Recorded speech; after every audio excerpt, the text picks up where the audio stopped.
45. We'll start on the bottom line. Let's say like this.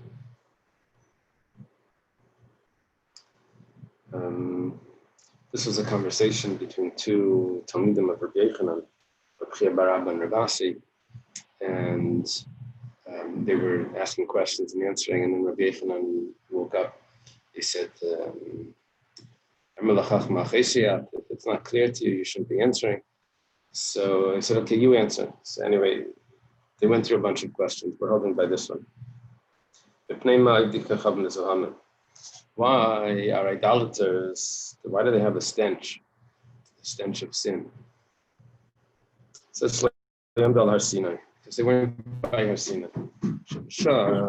Rabbi Smith, excuse me, there's a reverberation on your speaking. I don't know if it's your end or where. Do you hear it? Moshe, you hear it? Okay, so let me... I also hear it. Let me leave and then come back on. That's the extent of my technology. Okay, just 1 second.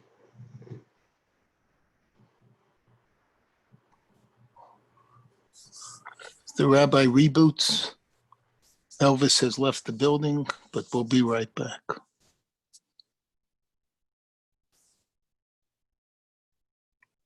Hey, Professor.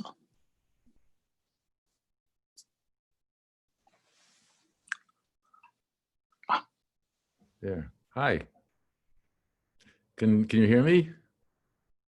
Did you give your list of names? That's very important for us to hear, I think.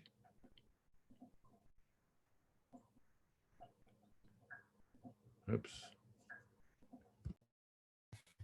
Fine, you're muted. You've been muted the whole time. Okay. Sorry, the list got so long that I started reading it to myself at the beginning. The rabbi just makes the announcement. If you want to add a name, I could still add it on, or you can say the name to yourself. The way they do the Mishaberachs and Shul, it was just taking a few minutes to read. But if you have a name, just give it to me. I'll add it on. I don't. I just was interested in everybody else's names. Moshe, Oh, I haven't stopped. So is the sound better? Yeah. Yes. I made you host when I was leaving the meeting, but that means that you're in charge of muting. Right? Okay. So sometimes it gets unmuted by people. Rabbi Smith, you can take it back. I don't know. It's too late. Okay, so we're on top of Kuf Mem Vav. So Shebashan Nachash al Chava Hitl Bazuama. When the snake came onto Chava, it says when the snake gave Chava the advice to eat from the tree, so the snake also lived with Chava. Because she says, Hanachas Hesiyani. The Nachash convinced me. That means, Rashi says that means Nesuin, married me. So, Chava, the mother of all mankind, got this stench from the snake. The Jewish people that were on Mount Sinai, so the stench went away. And they have the original stench. So the Gemara asks, what about converts? So the answer is, Ravashi answers, the converts, even though if they weren't there, but their soul was there, their mazel was there, and because of that, they don't have the zuama, the stench of sin. It's an ethical stench. It's not a smell. Rabbi, yeah. you always like saying the word that sounds the same in English. Hisiani actually sounds like the snake. Yes. Just want to say. When you, yeah. Very interesting. You see, Chava didn't know English, but she heard the hiss. So that's what she said. Okay, so the Ksiv, maybe she did. Eisa sheyeshnei pai imano hayayim The pasuk says, those that are here with us and those that aren't here with us. That means that the converts, it's considered like the converts were there at Mount Sinai. And so they don't have that corruption, let's say. Wait, and so the pasuk that says those who are not here with us are referring to converts? It's referring to the converts. That's what it sounds like from this command. Yeah. Pliga de Rababa, or Pliga de Rababa bar Kana. This statement that how did we get rid of that stench, that comes from Rabbi Yochanan, comes from Rabbi Yochanan. That argues on Rababa bar Kana. Damar Rababa bar Kana, ad shleisha deres lepaska zoma me'avisenu. It really only took 3 generations. It didn't take until the giving of the Torah, till Mount Sinai. It didn't take until then. Why? Because it says Avram Hildas Yishmael. Avram gave birth to Yishmael. Yitzchak Hildas Esav. Yitzchak had Esav. And Yaakov Hildas Yibbe Shvatim. Yaakov gave birth to the 12 Shvatim. Playing Shum Daifi. But they didn't have any Daifias, any flaws.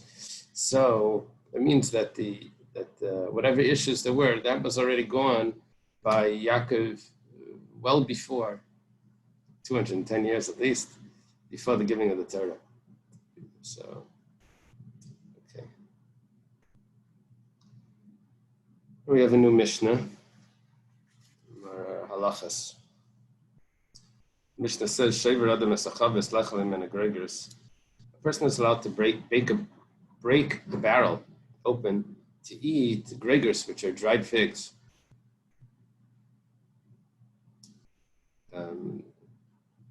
To eat these figs.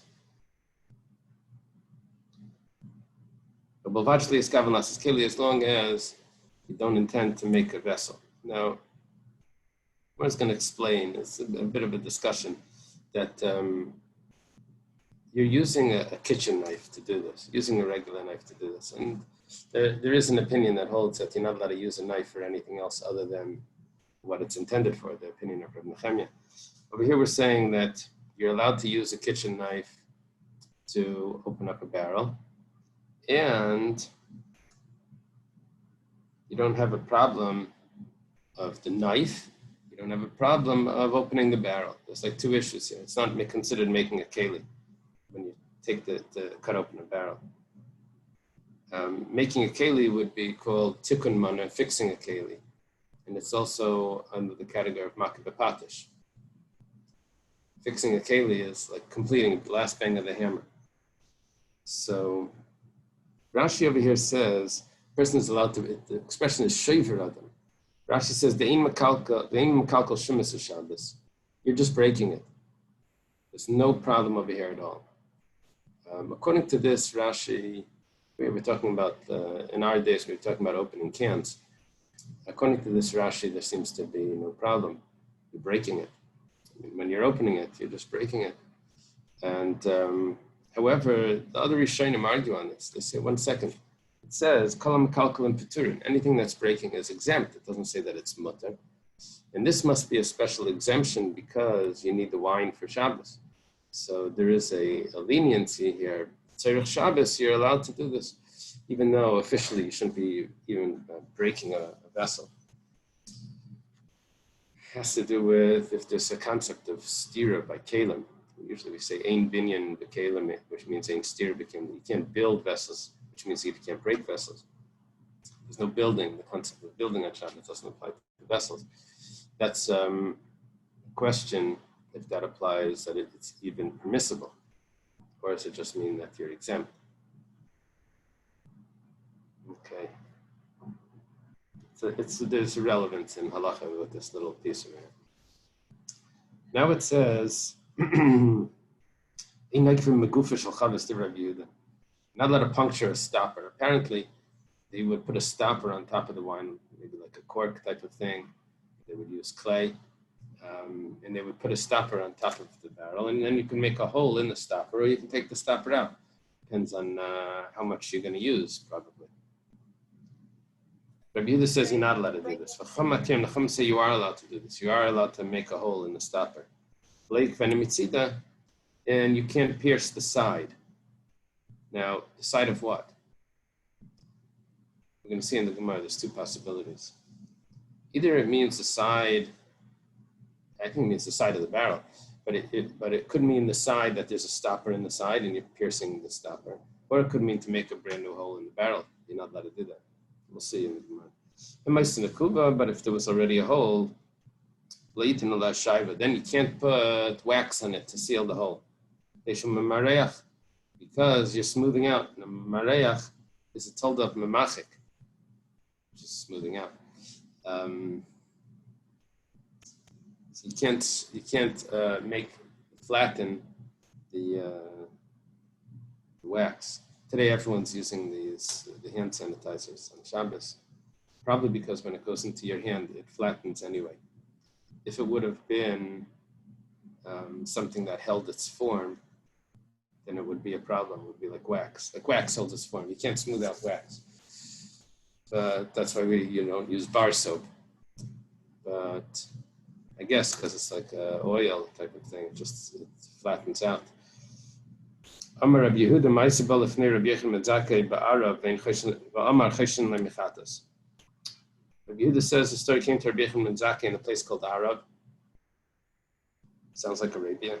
I don't know. And he says, oh, that's a big problem. He says someone that smoothed out wax be chayiv chatas. That means it's a deraisa to do that. Okay, now the Gemara says, Amar Rabbi Leishan al drusis. When we said that a person is allowed to use a knife to break a barrel open, to eat, to take out the figs on Shabbos, that's because the figs inside were pressed, and it takes a knife to get them apart. So once I'm taking the knife to get the figs apart, then I'm allowed to use that knife already to open the barrel because I took the knife for a permitted purpose. Well, everything is permitted. I took the knife for a purpose the knife was made for, which is to break apart the figs. And then apparently it would get hard. You would need a knife. So then once I took the knife for that purpose, I can also use it to open the barrel. Aval mefaradis, but if the figs were not pressed together, it's just in a container, then you're not allowed to use the knife for this because you didn't need a knife for what a knife is made for. You're just taking a knife for something else. Gemara says mefaradis lai, if the figs are not pressed together, they're just separate figs. You're not allowed to do that. Meisvei, there's a question. Says maybe other mesachavis shel matas reisha b'sayif mnichlef ne'ar from b'Shabbos v'enacheshesh. Shimon ben Gamliel says, a person can take a barrel of wine, chop the top off with a sword, and put it in front of the guest on Shabbos, and there's no problem. Now, wine does not require a knife, and you're allowed to do that. That means you're allowed to use a sword. Doesn't require a sword. You're allowed to use that on Shabbos, even though it's not what a sword is made for. Maria, so it's a contradiction. Sorry? This is not halacha, right? Second, I didn't hear. Tell me again. It's halacha? Oh, is this the halacha? I don't know. I don't know. Sword? I don't know. It's going to take me more time to prepare that. So the Gemara says, "Hu Rabbanan." This is the answer. Masnisin Reb Nechemia. So that's how we answer a contradiction. We have one brisa says this, one brisa says that. Say it's a machlekes. Machlekes the Rabbanan Reb Nechemia. So Reb Nechemia is of the opinion that says that any utensil is only allowed to be taken for its original use. A spoon needs to be a spoon, a knife needs to be a knife. You can't take it and use it for something else. It's considered muktzah for that. It's a strict opinion on muktzah. The Rabbanan hold no. If it's a utensil that's allowed to be used, then you could use it for whatever else you want. So the Rabbanan say you're allowed to use a knife to open up a barrel to take the wine out. Reb Nechemia holds you can't use a knife to open up a barrel to take figs that don't require a knife. It's only if their figs required a knife. So that's the pshat in the Mishnah. It's the opinion of Reb Nechemia, and it's talking about that the figs are pressed together. The Gemara asks, "So my duchke the Rabbi shall look masnisin for Reb Nechemia b'trusis. Look me before this for Rabbanon." Look at what Rabbi just did to the Mishnah. He claims that the Mishnah is talking about a certain case, which the Mishnah does not say. And then he says, now the Mishnah is only one opinion. You didn't have to do that. Don't attribute that case to the Mishnah, and the Mishnah will fit with everyone. He says the Mishnah is talking about a case where the figs are pressed together. And that's why you're allowed to use a knife to open up the barrel. Which opinion is this, Reb Nechemia? Who asked Rabbi Shit to do that? There's no hechrach. There's nothing compelling Rabbi Shit to do that. You could do it. You could say the Mishnah is like this. The Mishnah is really the opinion of the Rabbanan. And like Reb Shimon ben Gamliel says, you're allowed to open up a barrel with a knife, even if you're allowed to open a wine barrel, even if the figs aren't pressed. And it's the opinion of the Rabbanan. Why does he have to say that it's only one opinion and then make a case that limits it? Mara says, Amarava masnisin kashisi. He was compelled to do this because the Mishnah was difficult. My yeri, the Tani Gregorus, listening to Eily. Why does it say figs? It could say just fruits. Aha, figs. Figs is talking about a special type of figs. It's talking about that they're pressed. Elishmamina, B'Jus it must be talking about pressed figs. That's what gave him the implication that it's talking about pressed figs and therefore would only fit with Reb Nechemia.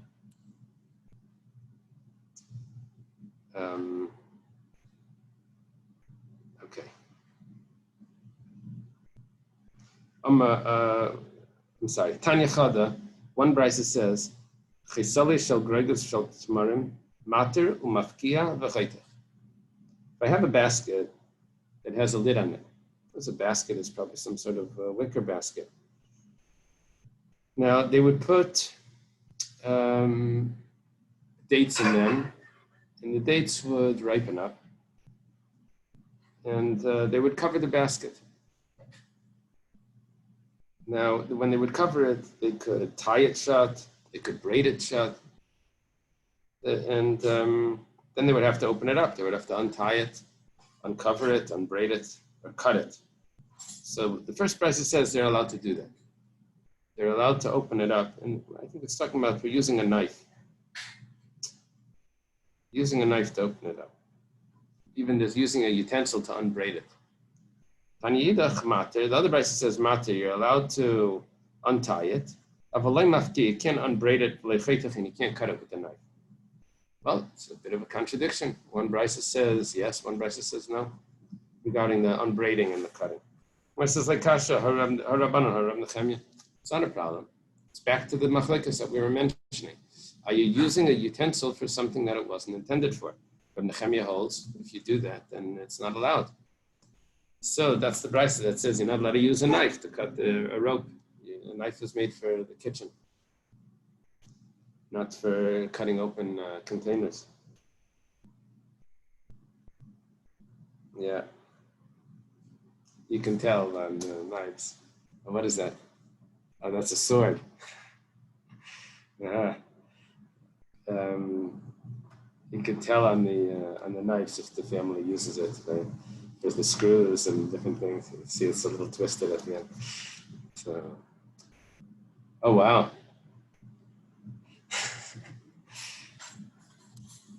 Okay. Samurai. So, okay, like we said, like Kasha Rabbanon Haram Nechemia. The Tanya. Now we quote the brisa where this was quoted. We had this once before. We had Ram Nechemia earlier. Tanya Rab Nechemia, Rafilu Tarvid, even a spoon, Rafilu Talis, and even a garment, Rafilu Sakin, or a knife, any telmel tzerich tashmishan, that you're only allowed to use for its purpose. That's Rab Nechemia's opinion. Okay. Wait, the only time you're allowed to use something that's not for its purpose is when you designate it before Shabbos, like a rock for a door stopper? Oh boy. What would Rab Nechemia say about that? Right, because times where they would designate it. Right. Yeah, I'm not sure if that would only be Rab Nechemia's opinion in that case. I think others would agree with that. Yeah. Here we're talking about an actual utensil where Rab Nechemia is the one that's strict, that even a utensil could only be used for a utensil, for the usage of that. Rock is never used, you can use it like But that. a rock, it could be even the Rabbanan would hold. That needs to be designated differently. Okay. By my name, Rav Sheshis. Yeshiva asked Rav Sheshis a question.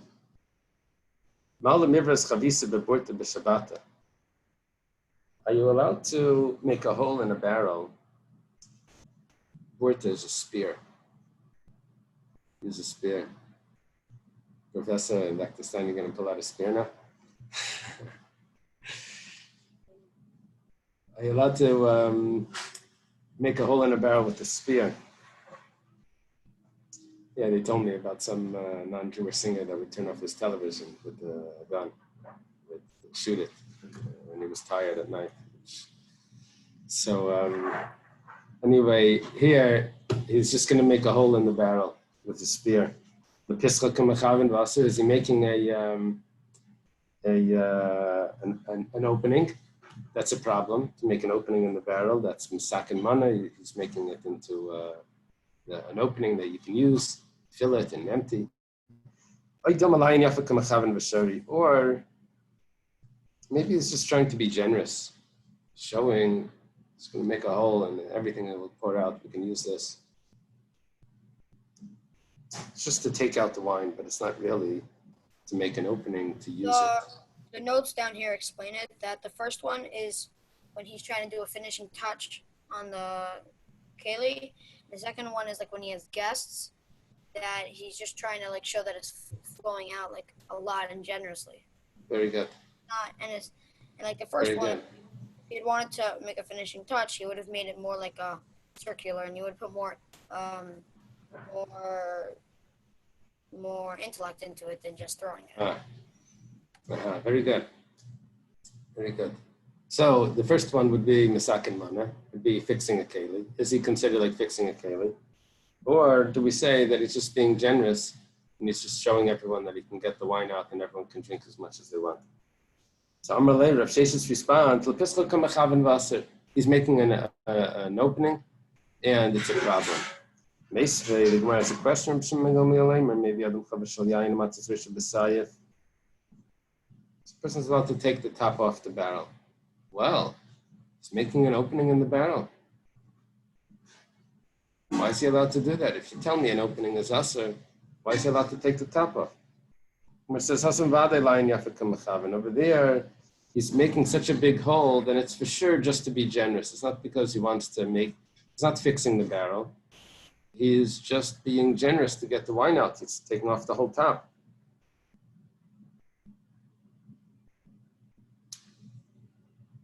Over here, if he was just trying to be generous, then let him open the top. If he wants a lot to pour out. Because if you open the top, then you can pour it all out. It must be that he's doing it just to make a hole, which is going to seal up afterwards, and then he'll use a stopper and all of that. Okay, we'll see a little bit more about this shortly. Now the Gemara says, "Ein neikfen megufa chulu." So you're not allowed to puncture the stopper of the barrel. That's the opinion of Rabbi Yehuda. The Chum say you are allowed to. The reason why the Chum say you're allowed to is because it's unusual to puncture the hole in the stopper. Just take it off. Right, you can just take it off. This is like a cork. You don't have to make a hole in the cork. Just open it up. So the Chum say you're allowed to. Amar Rav Huna machlekes. Rav Huna says that the machlekes between Rabbi Yehuda and the Chachamim, Rabbi Yehuda is a stricter opinion. That's machlekes l'mayla. So we're talking about the stopper is on the top of the barrel. Aval min hatzad divrei kol aser. But if it's on the side, everyone holds that it's aser.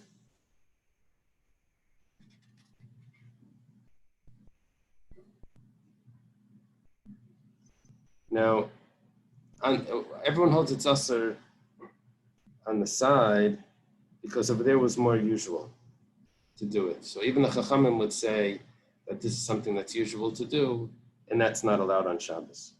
That's what it says. You read one more line of the Mishnah.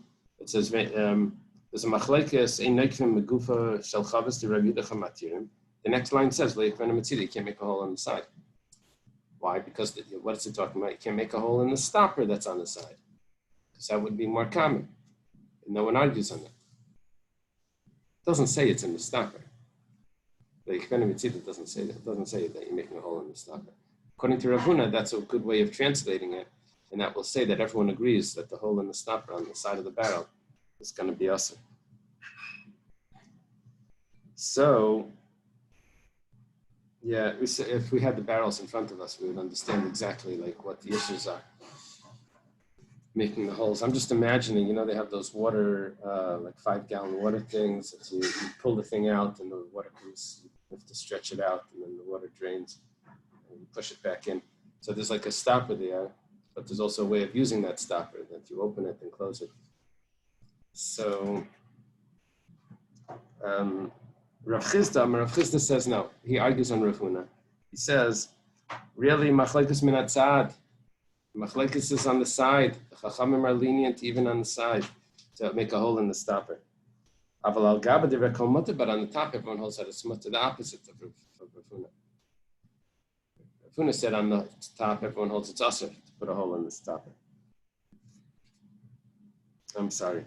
Rav Huna said the machlekes is on the top. On the side everyone holds it's usher. Rav Chisda says on the side is the machlekes, and on the top everyone holds it's mutter. So the kasha on Rav Chisda is v'hadik tani leikvenu mitzida. So then why does the Mishnah say without any machlekes you're not allowed to make a hole on the side? This is hasam begufa de chavas. That's not talking about a hole in the stopper. That's talking about a hole in the actual barrel. That's an issue. So there's a machlekes Rav Huna and Rav Chisda how to read that section of the Mishnah. That's very interesting. Okay. Taner Rabbanan started in a brayse in Neikvenek of Chadash b'Shabbos. You're not allowed to make a new hole in a barrel on Shabbos. But if you want to increase the size of the hole that was already there, if you're allowed to do it. And some say Meisifin. You're not allowed to increase the size of a hole either. But everyone agrees that you're allowed to open a hole that was there already. What's the base? You're allowed to drill into a hole that was there already. Okay, the Tanakama, according to the first opinion, that says that you're not allowed to make a new hole, but you're allowed to add to a hole. What's the difference? A new hole that you're not allowed to become a sakin pischa because you're making an opening into a barrel, which that's masakin mana, it's makav patesh. You're fixing the vessel as you're making it into useful, something that now you can use. Nami kamasakin pischa. If you're increasing the size of the hole, you're also fixing the barrel, making it better. Are you allowed to do that? Rabbi answers. He says, really, a barrel that doesn't use for entrance and exit, a hole that you can't use to put in and to take out, is not considered really an opening to the barrel. Rabbanan hu de gazer mishum lil shel tarnagaylim. However, if you have a chicken coop and you do make a hole in the chicken coop, so that hole is letting the foul air out and it's letting fresh air in. So that's a problem because that's a real hole. Now, it's interesting the Gemara doesn't tell me that there's a gzeira because of certain kalim that you're going to make a real hole. Doesn't tell me that. Just it takes a specific keli or a specific incident, a scenario where the hole is a problem because over there the hole is letting out foul stench and also letting in fresh air. Now, the Mefarshim over here explain that by other kalim it would be very obvious if a hole is used to let food in or drink in and to let it out over here. Someone may say that the hole is just to let fresh air in. And it's not lahaitzi as well. It's not to let out the foul stench. Someone could think that. To let air into a barrel of wine, if you put... No. That turns into... We're comparing a barrel to a chicken coop, where someone makes a hole in a chicken coop to let the stench out. or to let fresh air in. So over there would be more confusing what the purpose of that hole is. Now, because of that, the Imbala Haisif, Maisif. So therefore, if you want to add to a hole that's already there, you want to make it larger. Why? You're allowed to make it larger because the Sufa Vadi Beloshal Tarnagailam Leasila Sufa. No one's going to make a hole larger on a chicken coop. There's an inherent problem with a hole in a chicken coop. It's the whole reason why you have the coop there. It's not just so the chickens don't run away, but it's also to protect it from animals, cats or whatever. Mishum Rechisha, because there's certain shratzim that would kill the chickens.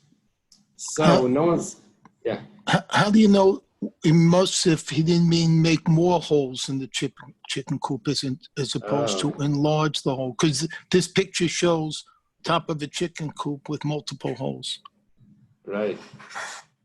Mosif. I think Nekev Chadash, because we're comparing this to the barrel. So in a barrel, you make a hole and then you make the hole larger if you want to let out more. So, there's also for air. Yeah, you can make a second hole that then makes the first hole go quicker. Right. So I'm just saying, it depends how you... I hear what you're saying. I didn't learn that in the Gemara. I understood from the Gemara that there's already the entrance is there. Rashi says marchivai. You marchiv, you make it wider. Okay. Yeah, there may be what in halacha what to discuss in your case. So we have a gezerah by a barrel because of a little shultan nagailim, but the gezerah would only apply on a new hole because no one would ever make a hole larger on a little shultan nagailim. So we don't have that gezerah. Why don't you make it larger? Because over there the animals will get in. So on a barrel you're not allowed to make a new hole, but you're allowed to make a hole wider. That's the opinion because there's no reason to make a gezerah that you may say, oh look, I'm allowed to make a hole in a barrel. So I can make a hole in a chicken coop because you're not allowed to make a hole in a barrel. So therefore you're not. But what about to make the hole larger? Oh, I can make the hole larger. I can make a hole larger in a chicken. Well, you're not going to do it. You're not going to make a hole larger in a chicken. So we don't have a problem with making, allowing you to do it in a barrel because what we're concerned about you'll never do. The Yesh Shemrim, the second opinion that was strict, says Ein Meisifin. You're not allowed to increase the size of the hole. Would be the first time it wasn't good enough. So, how do you know the size of the hole? It's a very good svara here. How do you know the size of the hole? I tell you that you're allowed to make a hole. You're allowed to widen the hole of a barrel because you're never going to widen the hole of a chicken coop. Not necessarily. If it's a small hole, I can make it wider, and still I'm hoping that those creatures won't get in. Rab Nachman taught in the name of Rabbi Yochanan. Mishum means in the name of, not directly. Halacha ki Yeshemrim. Halacha is like the Yeshemrim that were more strict.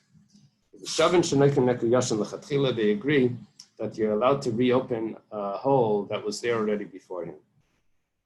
Amar Rav Yehuda Amar Shmuel. Rav Yehuda says name of Shmuel Leishanu Ala b'makam Aseh Lishma Aval Chazik Aseh.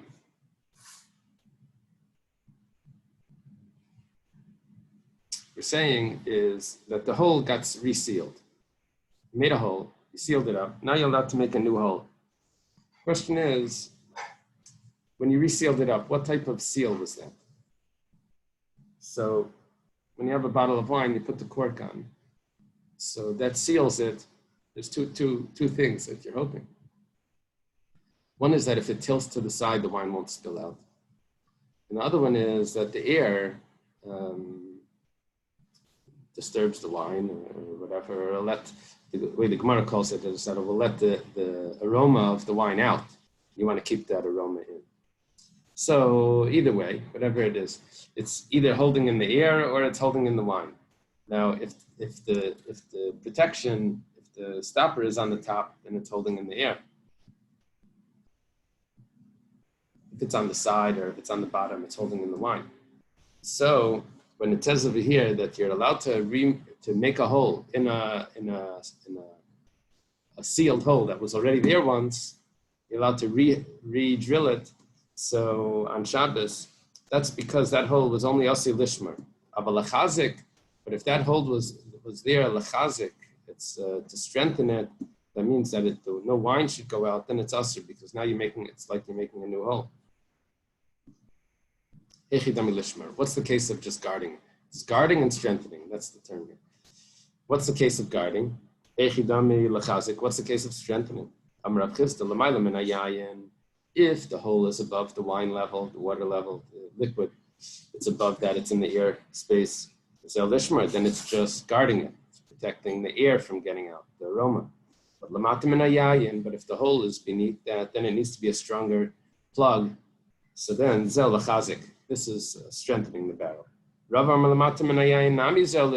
says even below the wine level, it's still only guarding the aroma, guarding the wine will spill out, but it's still not considered strengthening the barrel. So what does Rabbi say would be strengthening the barrel? If it's a hole all the way on the bottom by the sediment, then you have the pressure of all the wine all the way up to the top of the barrel. The pressure is on that spot it's pushing it out. So that needs to be very strong. When you make that very strong, then you can't reopen that. Amalei Abaya l'Rava. Abaya says, Tani de Messiah. I have a brisa that supports you. Now it comes from way out, and it's not necessarily a support of Rava over Rav Chisda, but nevertheless, it's a support for the concept. Tani de Messiah. Baya sasam yish la'arba amas. Partes betzima vein la'arba amas. So the Gemara does things. It takes from like a way different subject. You have a guy that passes away and he leaves a field, a courtyard, let's say, to his children, 2 children, let's say. So they decide they're going to split up the courtyard. So there were 2 houses in that courtyard. The problem is that one house had a certain amount of doors and the other house had a certain amount of doors.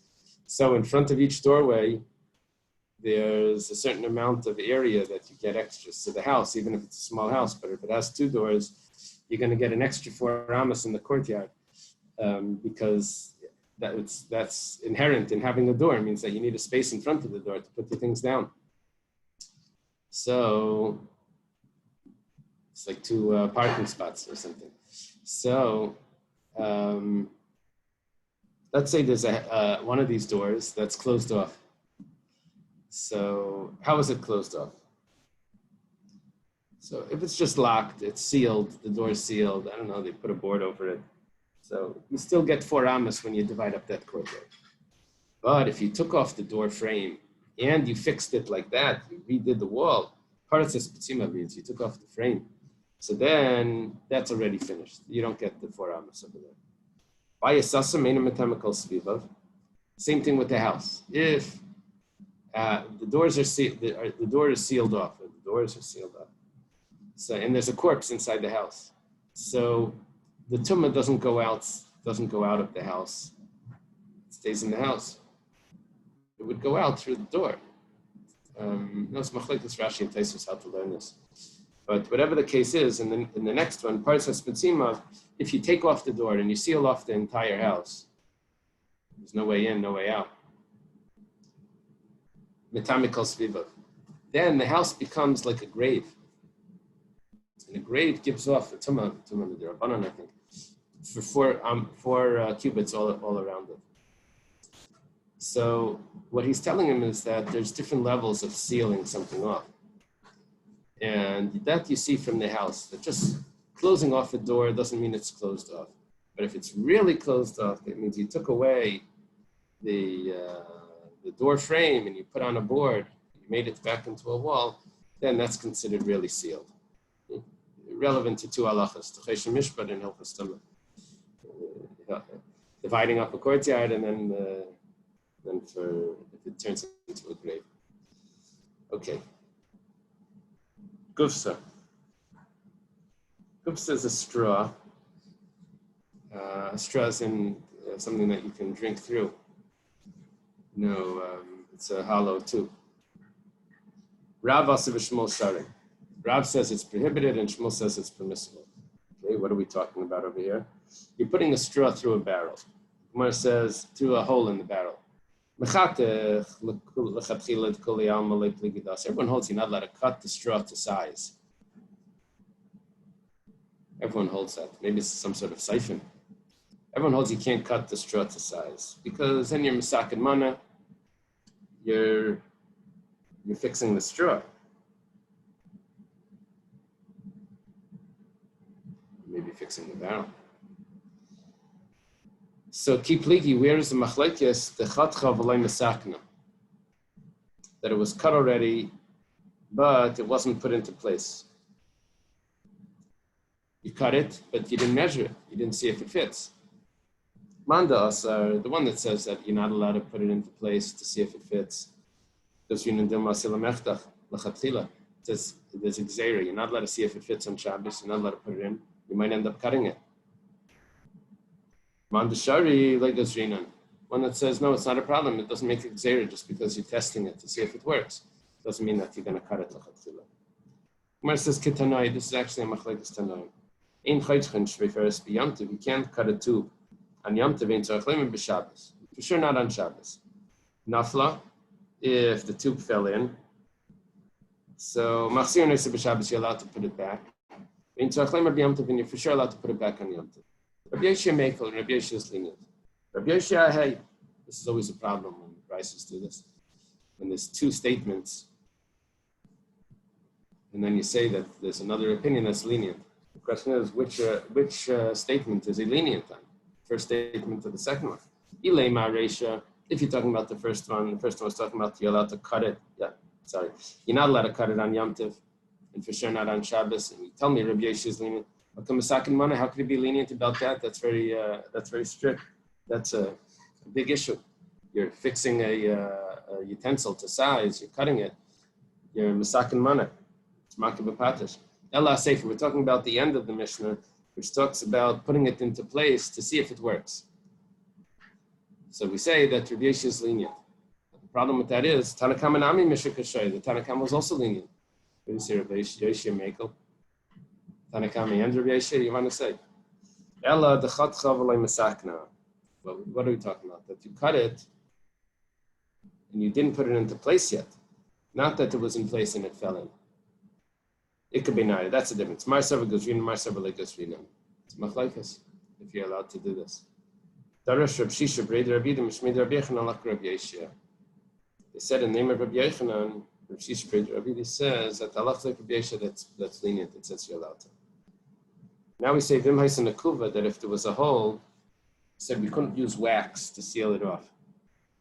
Putting on wax and smoothing it out would be mimareach. You're not allowed to do that on Shabbos. Not allowed to smooth something down on Shabbos. Mishcha, what about to seal it off with oil? I don't know what type of oil this would be that could seal a hole, but whatever it is, it's a thick oil. Rab Asr Shmuel Shah. Rab says that it's Asr, Shmuel says that it's Mutter. Manda Asr, the one that says that it's Asr, usually it doesn't do this. Usually if you have a name, you would use the name. Oh, interesting, barrel wax. Is that to seal holes? I think it's to clean the barrels, but it was the only barrel wax I could find. Interesting. See, the way they make the barrels is it gets sealed with the pressure because they take these slats and they put it in. So they have a ring and they put them into this ring and it spreads out. But then they fold it over very tight, and the folding itself creates that bulge in the center, but that seals it. So the pressure on the wood seals it off on its own. I think they use rings to hold the bulge Okay. Is caulking kind of a wax? Caulking, Yeah, that would probably be because you can smooth it out. It'd be yeah. the same issue. Can't do that on Shabbos. Yeah, you can't. cannot caulking it. Okay. No caulking, no talking. There's no talking during davening and no caulking at home. So, okay. The one that says that it's prohibited, it says it's exera because of wax. The one that says it's permitted doesn't make exera wax to oil. It's very different. Amalei Reb Shmuel Braid Bar Bar Chana, Reb Yosef. We've had Rabbi Bar Bar Chana. This is Reb Shmuel Bar Bar Chana. Says to Reb Yosef, why are you telling me that oil is usher according to Rav? You told us that Rav says that it's mutter. Okay. This could be another example where Reb Yosef forgot his learning. And they would remind him of things that he said. Okay, Amar Tavas Rishpa, name not familiar with. Maybe we had something like this in Chulin. It's Rishpa, like a hunter or something. Amar Shmuel, said the name of Shmuel. Hi Tarfa da Asa Asa. Tarfa da Asa just means a myrtle leaf. A myrtle leaf is prohibited. Now, I think what the name Tavas Rishpa says that his name was Tavas, but then Rishpa is like a hunter, and they added the name. Does it say where else he's found? Yeah. It says, well, it talks about this in, no, it doesn't say where else he's found. Uh-huh. Okay. Yossi Drew and take the rest of the day off. He has to help his mother for Shabbos. So Tarfa da Asa, it's a myrtle leaf. Myrtle leaf is, what they would do is they would use it probably in a wine barrel or something to pour. I guess they would make it into a spout, make it easier to pour over whatever cracks there were inside. They'd make a hole in a barrel, they would put this in, it would make the pouring smoother. They would pour out into cups or something. It's a spout. So you can't put in the spout. My time, Rabbi it's Gzeira because of a marziv. Marziv is like a water drain. It's a drain that's used on a house. Maybe, but probably it means Gzeira because of a real spout, and, not just a leaf being placed there.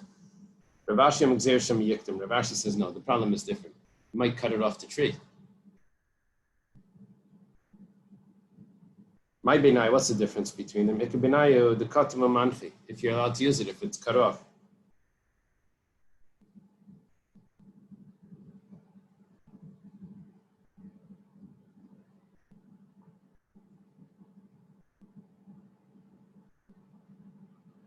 Could be it's not even attached to the tree, there's a problem. Could be his problem was cutting it, even when it's off the tree, it's still a problem, because that's considered misaken.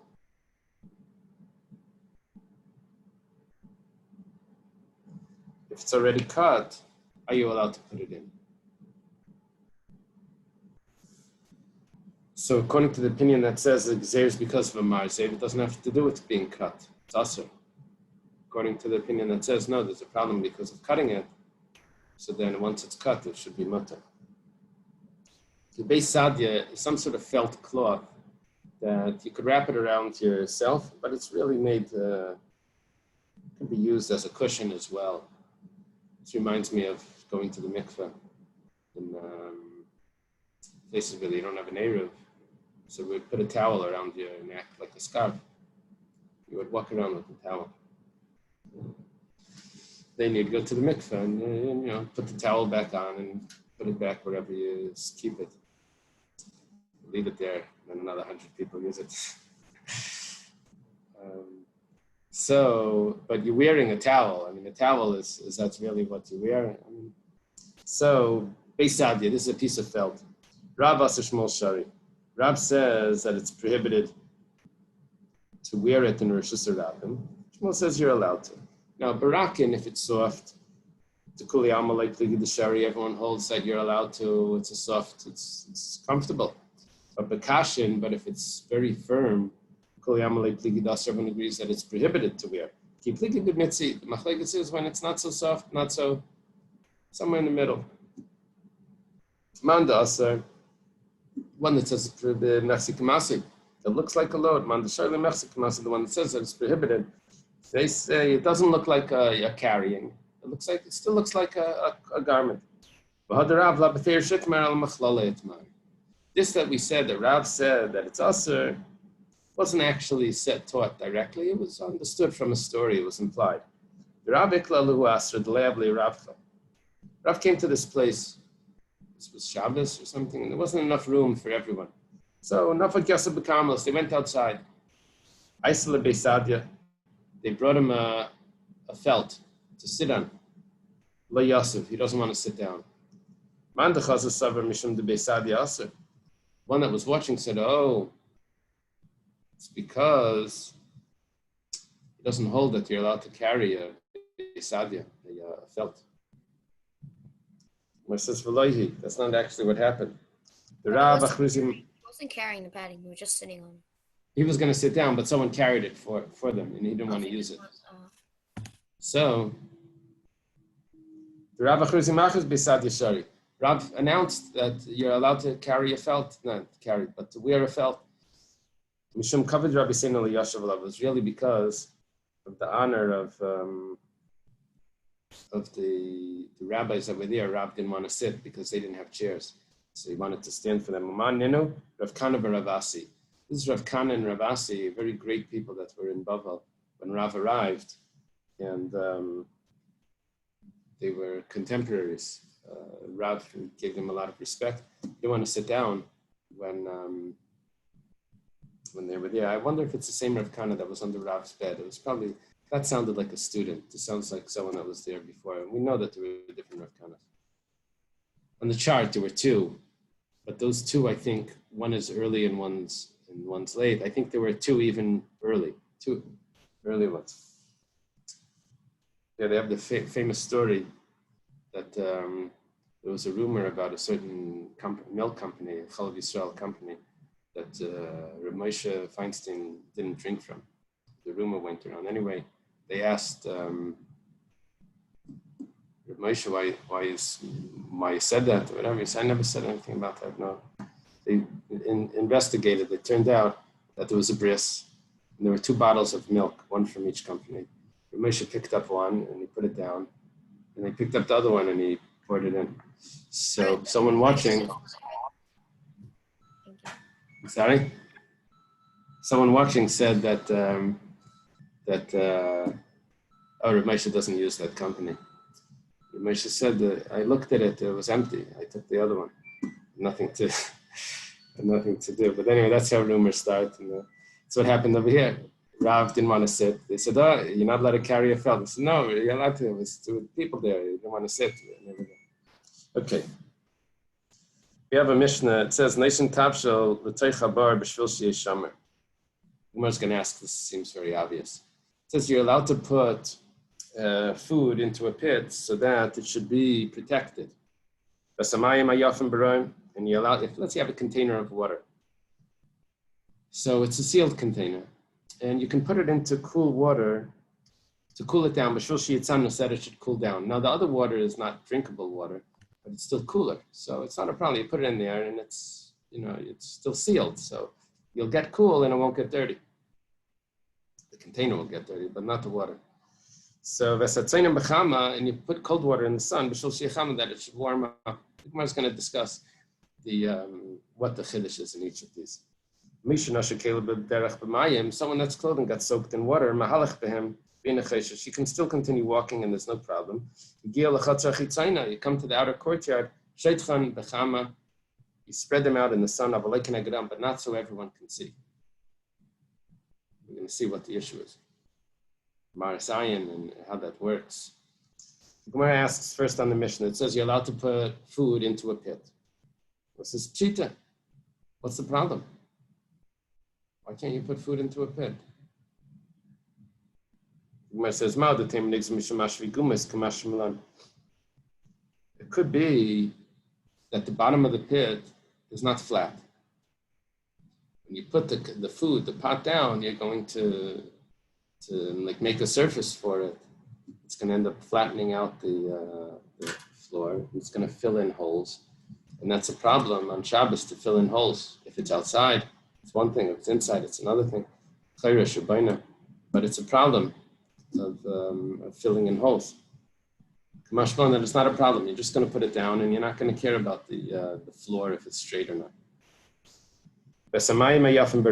You're allowed to put the water into cool water, dirty water, but cool. It says pshita. That's obvious. What's the problem? You're not allowed to use a refrigerator. It says seifet strichle. No, the chiddush is not that part. The chiddush is the second part. The fact you're allowed to put cool water in the sun, or cool food in the sun to warm up, that's hanam. That's the chiddush. The Gemara says hanami pshita. That's also obvious. You're not. There's no problem in the sun. It says you had a problem of hatmana. Hatmana is insulating food, and you're not allowed to insulate in anything that adds heat.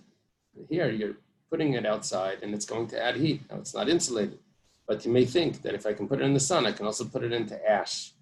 Now, ash has ambers, the little pieces of sparks of fire that are still there. That's a problem on Shabbos. You're going to be putting them out, or igniting them. Bishanishru chulu. Someone whose clothing got wet. Amar Rav Yehuda Amar Rav. Anything that the sages said is marasayan, you can't do it privately either. Marasayan means that it looks like it's a sin. So here we said that when you get to an outer courtyard, you take off the clothing and you let it dry over there, but you can't put it in front of anyone because people are going to think you did the laundry because you're letting it hang to dry.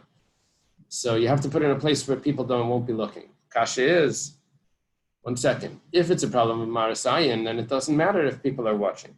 It's asr, afilu b'chadri chadarim. Even in a room and inside another room, it's still asr. Tanan.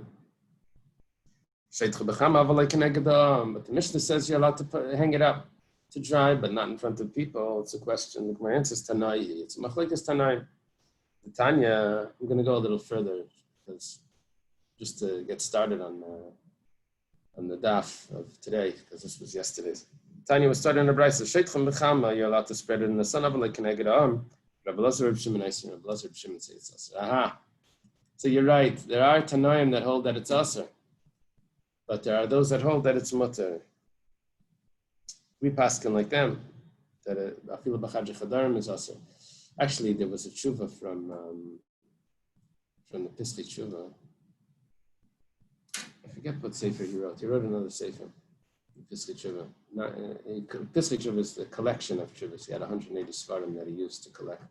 He was a rav in the Vardik, and he had a large library. So he did everyone a favor. He collected all the tshuvas on each siman, and he put it together so that made use of his library for everyone. Then he made this collection. It's on the Shulchan Aruch. Well, in his other sefer, I forget what it's called, Nachas Tzvi or something. He wrote that Afil b'chadri chadarim is asr, this marasayan, that's only if it's an Nisa D'Oraisa. It's marasayan on Nisa D'Oraisa, but on Nisa D'Rabbanan, then it's only asr when people are watching. If people aren't watching, it's not asr. So you can distinguish in marasayan. You can answer, but sometimes marasayan is people are watching. It says, well, it doesn't matter if people are watching. Over here we learn marasayan is on everything. It says, yeah, that's only on the D'Oraisa. Marasayan is on everything, even if it's in a private room. Okay, Amar Rav Huna. Rav Huna says, Aminar talisa b'Shabbos is chayiv chatas. Someone shakes off his talis on Shabbos. There's dirt on it. So it's chayiv chatas. Why? Very strict. He's doing laundry. He has dirt on it and he's cleaning it off. Not allowed to do the laundry. It's liban. It says, that's only if it's a new garment. Aval batiki lesnama, but if it's old, he doesn't care that there's dirt on it. It's not such a big deal. Layamaran, and it's also alabochmi only if it's a dark cloth. So then the dirt on it it's not. The dirt on it is very clear. But aval bechivri, but if it's white, it's a little surprising. It depends what color the dirt is, I think. But if it's white, then the dust isn't going to make such a big difference. And if it's white or red, less than, but it's not a problem. It's only if it's dark, black or something. But the kapedalayu, and that's only if he's makped on it that it needs to be clean. If he won't wear it unless it's clean, then he's not allowed to clean it off. So it's like this catch. You have to not mind that it's there to wear it and wear it anyway. Then you're allowed to clean it off. But if you don't want to, if you wouldn't wear it because it's dirty, then you're not allowed to clean it off. But then why would you clean it off? That's right. Okay, You're supposed to take the day off, Yossi. I don't know what you're still doing here. Ula ikla la Pumpadisa. Ula was the traveler. He comes to Pumpadisa. Chazar Rabbanan to Kamanafsi Glimayu. He sees the students over there. They're cleaning off their clothing on Shabbos. Amar Kamachalan Rabbanan Shabbata. The rabbis are violating Shabbos. Amalahu Rabbi Yehuda says, Rabbi Yehuda was the founder of the yeshiva in Pumpadisa. He was a student of Rab and Shmuel, but Nardai apparently was attacked by some people. So the yeshiva had to move. So he started a yeshiva in Pumpadisa. So, Nefutze le be'ape says, clean off your clothing in front of him. It's not a problem. Don't worry about Ula. And unlike Kaptin and Midi, or else it doesn't bother us that the clothing is dirty, you're allowed to shake it off. I guess, Yossi, to answer your question, is not that it doesn't bother him at all, but it doesn't bother him enough that he wouldn't wear it because it has that dirt on it. He wouldn't take his other hat because he has dirt on this. He'll still wear it. He doesn't want it there, but he'll still wear it. So then I'll just clean it after. Right. Abaya habikoy kamed, then he's allowed to clean it because Abaya was in front of Rabbi Yosef. Amalei havli kumtoy. Rabbi Yosef tells Abaya by his student, he says, pass me my hat. That's what a kumtoy is. Yeah, my hat. Chazal de Katalala, he sees that there's dew on it. Now, I didn't explain this, but there's apparently there's a machlekes Rashi Tosfos here. We're talking about dirt, or if we're talking about that it got wet with dew. And now you're brushing off the water. According to Tosfos, that's what we're dealing with. According to Rashi, we're just dealing with dirt. According to Tosfos, this Gemara now fits in. There's water, there's dew on the hat, and this is a continuation. According to Rashi, this is a brand new piece. So there was dew on it. He was hesitating to give it to him. Amalina fights, brush it off, shadi. I guess it also means like throw it off. The fight shadi. Anan like Kaptin and Midi, we're not concerned. We'll wear it anyway. Rabbi Yitzchak bar Yosef, Rabbi Yechanan, Yitz betalas mekupelas, menach sayal ksef b'Shabbos is chayiv chatas. Rabbi Yitzchak bar Yosef says the name of Rabbi Yechanan that if someone goes with a folded garment on his shoulder, he's chayiv chatas, he's carrying. Tanya Nami Hachi was also taught in the Braisa, Seichik, so see Yitzim betalisas mekupelas, menach sayal ksefan, people that sell garments. If they're folded and they're on their shoulder, on Shabbos, it's chayav and chatas. Remember that book with the guy that sold caps? He had caps for sale. So anyway, he has them all on his shoulder. So here, it's on his head. Here, it's on his shoulder. So not only the seller not only a garment seller, but Ella Kaladam, Ella Darkin Shalmeichen Latzis Kach. But that's just the normal way for sellers to do it. They have all their garments piled up. The Chenveni, a storekeeper, Yitzim Meiset seriously Besadinai, he would normally go out, with change, money, in his, there you go, in a little satchel, a little bag. But we say, Ella kol adam. Rather, it's not specifically a storekeeper that has to change. Anyone that has this change. But that's how a storekeeper would go. We would have all that change. But haratanin, Rashi says this is people that come from the place. Haratanin, people that come from Ratanin. Or it could also mean runners. So another commentary said that. Yetzin besudrin shal kaspeyan. They can go out with this sort of like a handkerchief that over their shoulder, around their neck, maybe, the shoulder. But that's just the normal way. So that's what we were talking about. Rabbi This is very interesting. Hyrcanus is the son of Rabbi ben Hyrcanus. Remember earlier we had that Gemara with Rabbi Akiva. We claimed that it was Rabbi Akiva. We had a worker, there was a worker, he didn't pay him, it was Sukkos, and came, anyway, he's judged him favorably.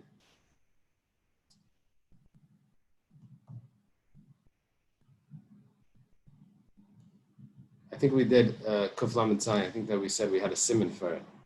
Kaf Schus, I think I had. Maybe it's Kaf Zayin, Kuf Zayin. It was Kaf Schus. So anyway,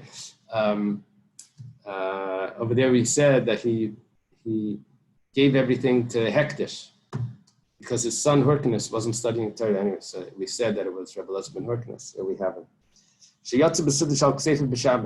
He went out with this handkerchief on his shoulders on Shabbos, but he had it tied to his fingers so that it doesn't blow off. To make sure he doesn't end up carrying it. When it came to the sages, he doesn't need that, even if it's not tied to his finger. Don't explain to me that the hole in the jacket up here on the collar, there's on the lapel, it's like a little stitch, the hole. Someone told me that goes to the button on the hat. There's a string around the hat with a little button on it. He used to take this string off and put it in the hole in case the wind would blow. Now they found two uses for it. That's one kasha answers the other. Why do you have the button on the hat? Why do you have the hole in the jacket? You have one teretz for both. That it was put in there so it doesn't blow off. So here, it's hypothetical. No one ever used it like that. They got beat up. Okay. Darash of Nachman bar Rav Chisda, Mishmei Rav Chisda, halacha af b'shengim kruchalei betzbay. He said the halacha is like that even if you don't have, you're allowed to go out with a handkerchief, like our mikveh towels probably, around your neck, even if you don't have a string that's wrapped around your finger so it doesn't blow up. Ula, ikla lebei isi barhini.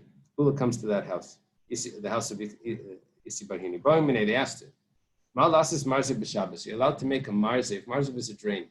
You're allowed to make a drain on Shabbos. We're going to see it. It doesn't mean a drain pipe. We'll see in a minute. Rabbi says you're not allowed to.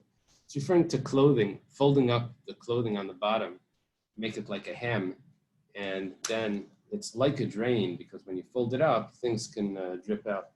My marziv, what is this?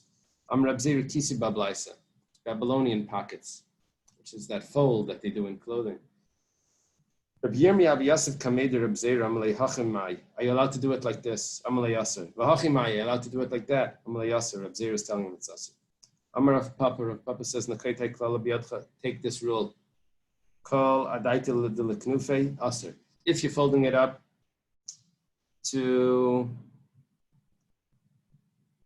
a way that you want the fold to be there forever, then it's asur. I guess so it doesn't fall down on the ground. Called the lahasnes, but if it looks nicer like that, then then it's mutter. Sometimes people roll up their sleeves, not because it's too long, because it's nicer or cooler. Then it's mutter. He would make it look nice. After he put it on, he would wear it like that. He would fold it up. Let's leave it right here. We'll finish Kiyasa of Yomi.